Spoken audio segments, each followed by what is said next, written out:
roast lamb coming up. Now what we're going to do, we're going to do a roast lamb and baked vegetables all in one camp oven.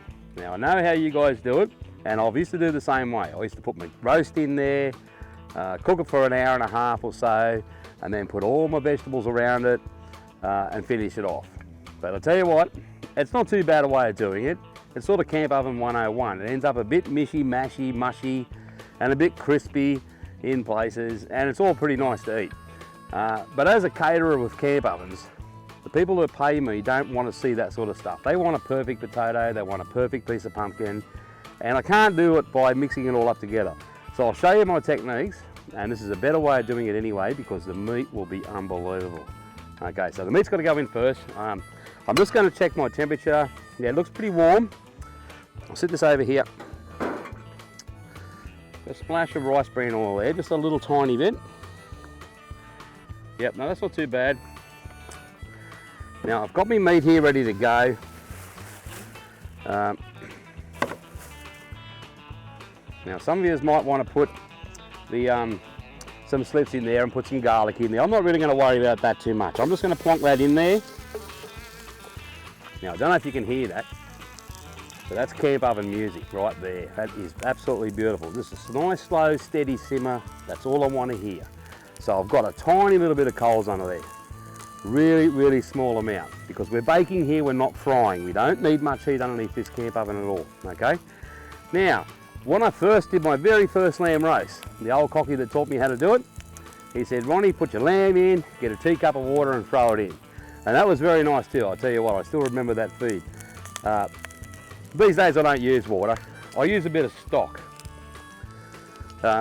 Grape stock actually. So we'll put a bit of grape stock in there, fermented grape stock you might call it. So a bit of red, about 2 tablespoons I would say would be about right. Anyway, yeah, maybe 3. Okay, that's about right. Now the other thing with using your liquids in your roast, see that was getting pretty hot over here on one side, and by adding that, it slowed that down a little bit. What it does, it buys me a little bit of time. Now what I'm going to think about is, do I want to lift this oven up? And I will, and just rotate it a little bit because it's too hot on one side. So I just grab my lifter, and that one will do at the moment. And I'll just give it a little rotate. See, there's not much under it. So the hot spot's on this side. That should be pretty even. Pretty happy with that. It's going on a nice steady simmer. There's a bit of liquid there to control that heat there now. It's not just a dry fry like it was a minute ago. Going to throw in a couple of garlic bombs. Just some peeled lumps of garlic, ready to go straight in there like that. And I'm going to put the lid on. And we're going to get some coals on that lid now, but not many, because these are Gidgee coals and they're very hot, but we do need some to bake it from the top. Now where's my shovel? Over here.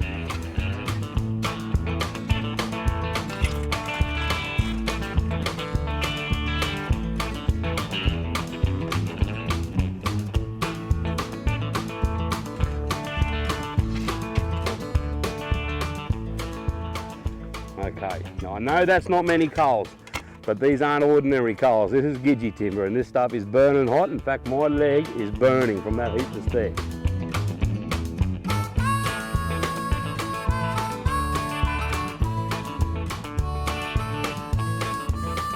Yeah, roasting meat. Some people like to put the meat on a trivet because they're worried about burning the meat to the floor of the oven. Never happens because you don't make it that hot. It's not hard really.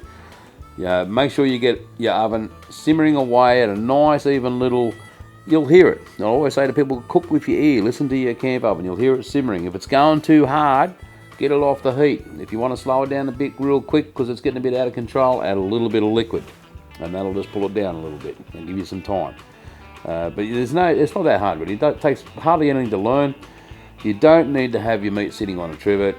I cook mine directly on the floor of the camp oven all the time, and that way I can use that stock on the floor to make a sauce or a gravy to go on the meal later.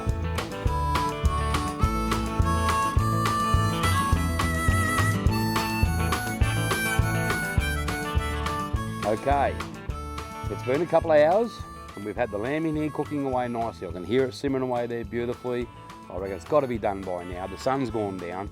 I'm going to dig this lid lifter in and clear the deck of coal so I don't get any ash in the food. A little bit of a wriggle like that. Okay, ready to lift. Oh, look at that. Oh, the smell, beautiful. I'll just put this over here. Oh yeah, oh it's going to be good. Okay, now we've still got to do the perfect vegetables. You might think I'm mad, you know, it's another 40 minutes to cook the vegetables. Well, it's not actually. What I'm going to do now is I'm going to lift this meat out, I'm going to wrap it in foil, wrap it in a towel, I'm just going to sit it aside. So we won't drop in temperature, but what it will do is become more tender. So I'm going to stick this in here and get a good grip. Oh, that fork just went straight in there. Oh, I think I bags that shank. Oh yeah. Okay. Now, what I would suggest doing at this point is making sure you've got the temperature rolling in your oil on the bottom there. And mine already is, I don't have to do much. It's actually simmering away there quite good. So I'm going to throw a test spud in there and have a bit of a look. Yeah, there's a nice sizzle there. I'm pretty happy with that. I'm just going to put those in there now. I can hear them sizzling. You can hear them sizzling too, probably. Give them a bit of a roll, get some oil on them. Right. That's pretty good.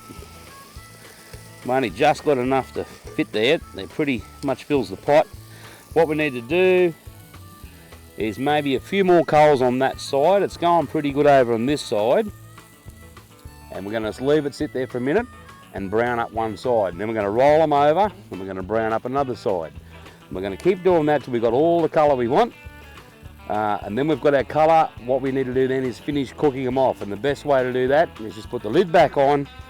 That'll pressurise it with steam and it'll take about 10 minutes and then they're ready to serve with the meat. So that's how you do a perfect potato and a perfect pumpkin on a baked dinner. Don't put it in with the meat. Get your meat out and let it rest. Brown off your vegetables, get your colour, hit it with a blast of steam at the end. Happy days, and we'll show you in a minute what it all looks like when it comes together on the plate.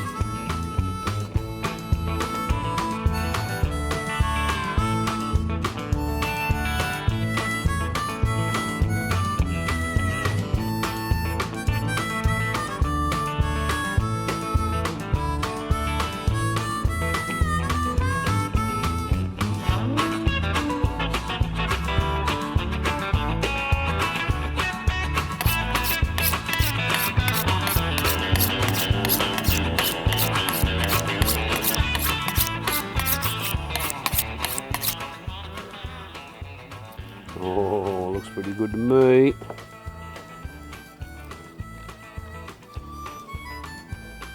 Nicely cooked.